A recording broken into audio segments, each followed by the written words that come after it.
Hey everybody, welcome back to my channel and thank you so much for tuning in again. I'm going to be doing a full set on these nails today and I'm going to walk you through the process. So I'm going to start by removing any dead skin from the natural nail using the ceramic cuticle bit.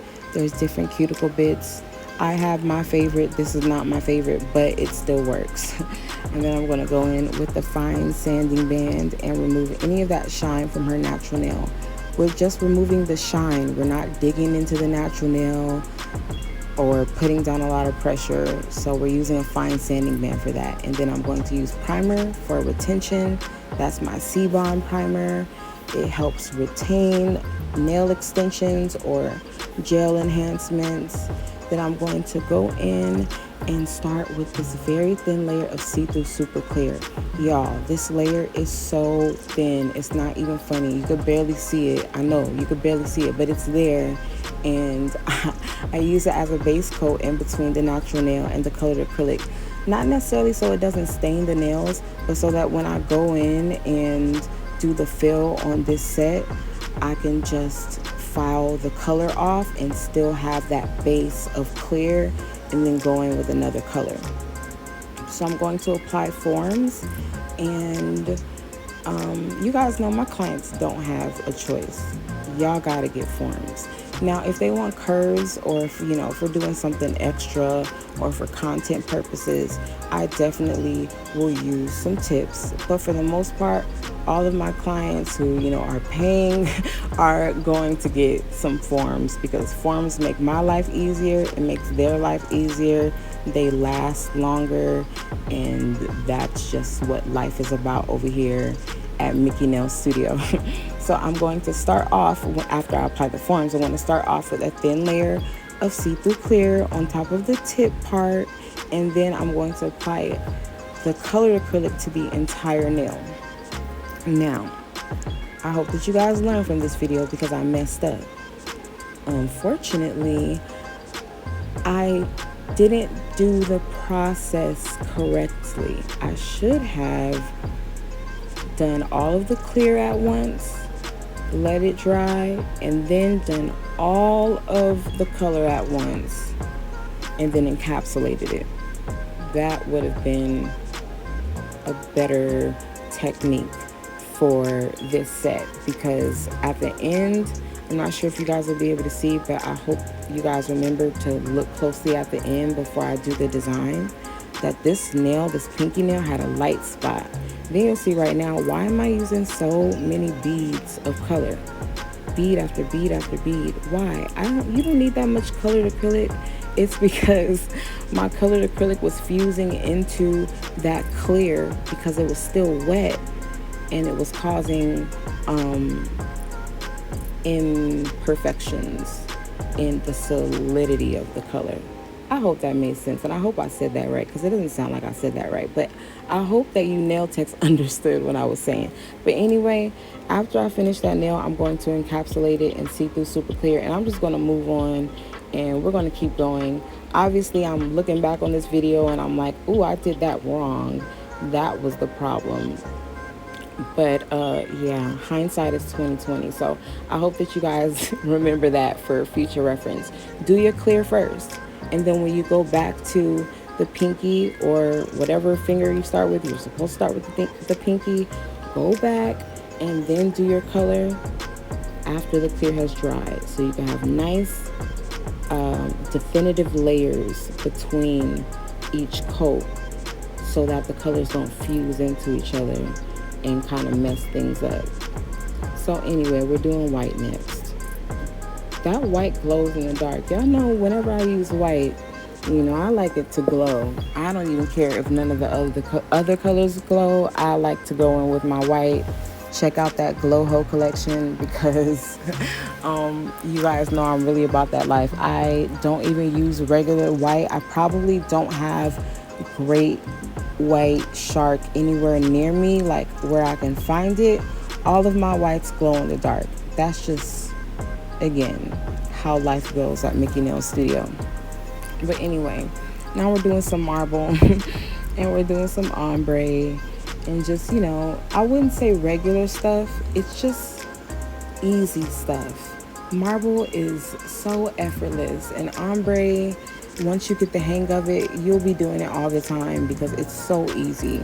And once I'm finished with every single design, I'm going to encapsulate it in see-through super clear. I do that to protect the design from all the filing and shaping that I'm going to do later. And I'm going to ombre this nail, y'all. This blue is so strong. You gotta really pick a good nude to cover it up, which I did not choose this time around. I didn't choose the correct cover powder. I just chose a nude, and every nude is not a cover powder. This was the case here.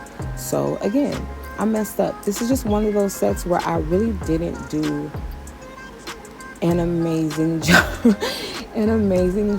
Like, I liked it. I think it came out cute in the end, but I could have executed this so much more elegantly.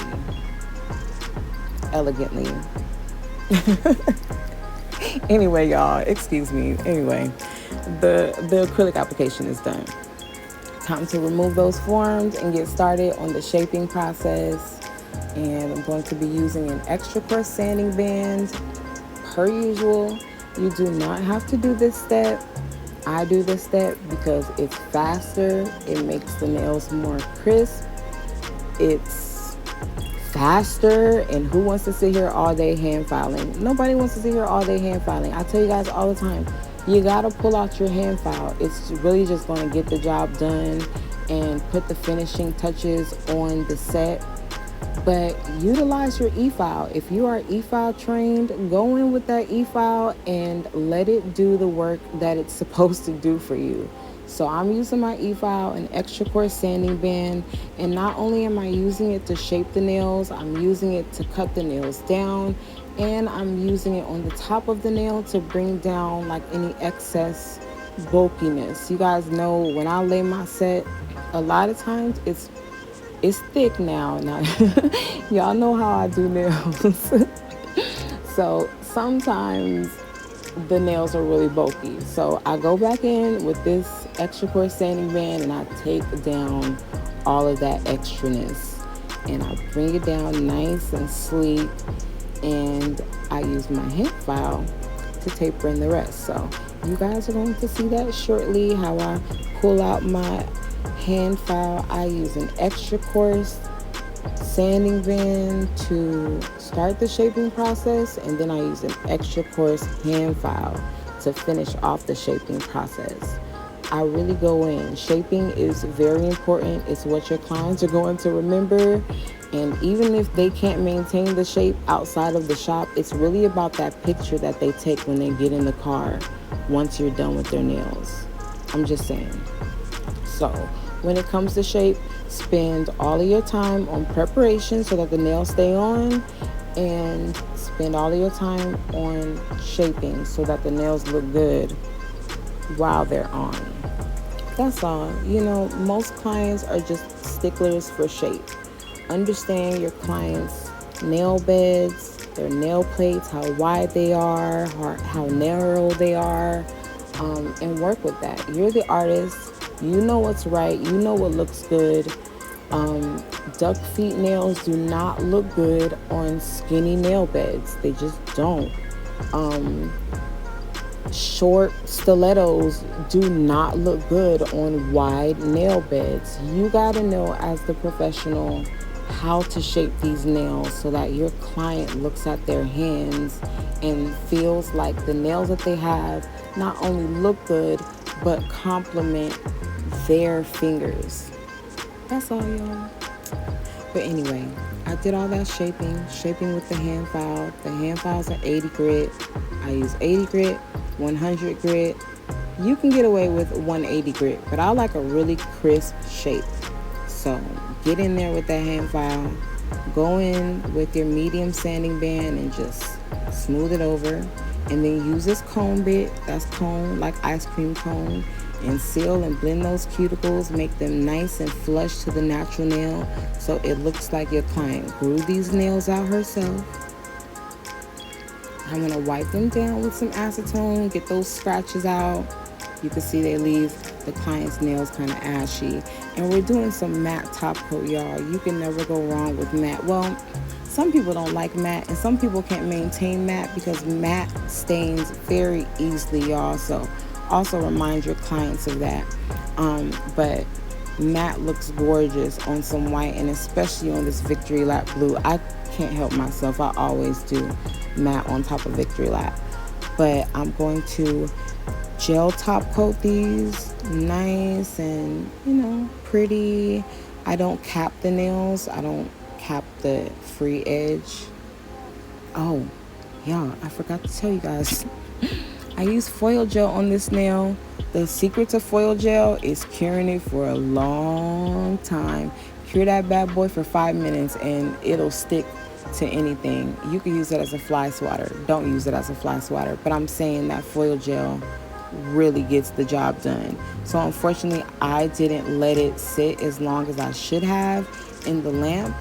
But it still came out kind of decent for the foils. And then I used some crystals to cover up my imperfections. Again, I cheated. This was not my best set. I liked it. I liked the end result. I thought it came out cute. It's definitely a set that I would wear. But like I said, I could have executed it a lot better. So as you can see, this is the nail that I messed up. I was talking about in the beginning. I'm going to go in and just cover that up with some crystals. And I'm just going to go in no forethought of how I was going to do this. I just wanted to cover up that ugly stuff. And I covered it. And I sprayed it. And they came out bomb. Because that's how we do it over here. Thank you so much for watching this video all the way through to the end. Make sure you subscribe if you haven't already so you don't miss out on any of my future videos. If you're a nail tech looking for nail supplies, look no further because C-Tones Acrylic has got you covered. Thanks for watching and God bless.